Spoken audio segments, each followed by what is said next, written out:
Breast feeding के दौरान यानी कि जब आप स्तनपान करा रही हैं तो आपको ब्रा पहननी चाहिए या फिर नहीं पहननी चाहिए। कहीं फीमेल के ये भी सवाल होते हैं हमको प्रेगनेंसी के दौरान पहननी चाहिए या फिर नहीं पहननी चाहिए। डिलीवरी हमारी हो गई है, अब हम बच्चे को दूध पिला रहे हैं तो क्या अब हम ब्रा पहन सकते हैं या फिर नहीं पहन सकते हैं। कहीं फीमेल के इस तरह के भी सवाल होते हैं, अगर हम इसको पहनेंगे तो हमारा दूध कम तो नहीं बनने लगेगा। तो क्या ये सच है या फिर नहीं है, इस वीडियो में जानेंगे। काफ़ी हेल्पफुल वीडियो आप लोगों के लिए हो सकती है। जो मदर पहली बार माँ बनी है उनके लिए काफ़ी हेल्पफुल हो सकती है, क्योंकि उनको बताने वाला कोई नहीं होता है और उनके पास एक्सपीरियंस भी नहीं होता है। जब आपका बच्चा हो जाता है, डिलीवरी हो जाती है, तो यहाँ पे आपको उसके बाद स्तनपान कराना होता है बच्चे को, तो आपको ज़रूर ब्रा पहननी चाहिए। ब्रा पहनने के कोई नुकसान नहीं है, बल्कि इसके फ़ायदे ही हैं।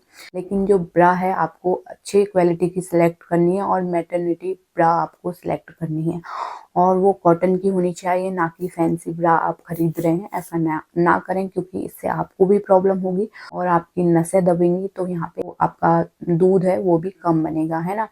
क्योंकि होता क्या है कि जब आप टाइट ब्रा पहनते हैं, बिना बे साइज की ब्रा पहनते हैं, परफेक्ट साइज की नहीं पहनते, तो वो टाइट होने के कारण आपकी नसों में दबाव पड़ता है और यहाँ पे जो मिल्क सप्लाई है वो भी कम हो जाता है और नसों में सूजन आ जाती है और मेस्टाइटिस की प्रॉब्लम आपको हो जाती है।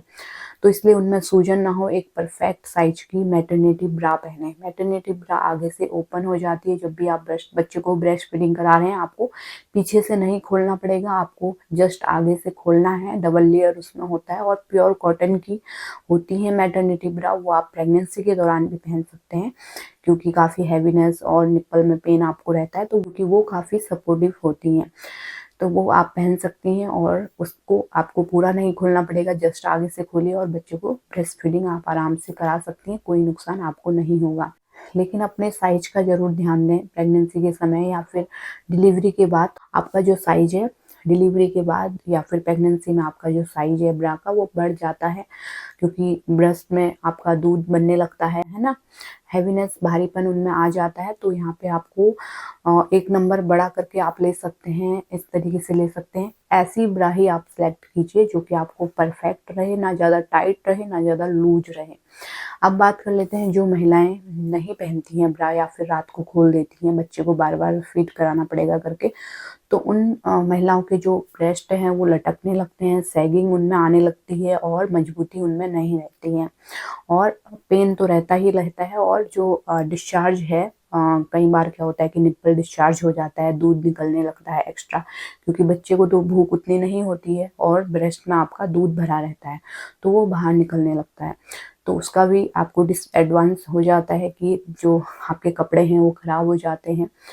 तो ब्रा का यही एक फ़ायदा रहता है कि आपके जो ब्रेस्ट हैं वो सैगिंग होने से बच जाते हैं, लटकने से बच जाते हैं, और आपको एक सपोर्ट मिलता है, पेन भी नहीं होता है, और आप उसके अंदर से पैड भी पहन सकते हैं। जो निप्पल डिस्चार्ज के समय आप पैड लगाते हैं वो पहन सकते हैं, ताकि लीक होने से बच सके आपके ब्रेस्ट और कपड़े आपके गंदे ना हों।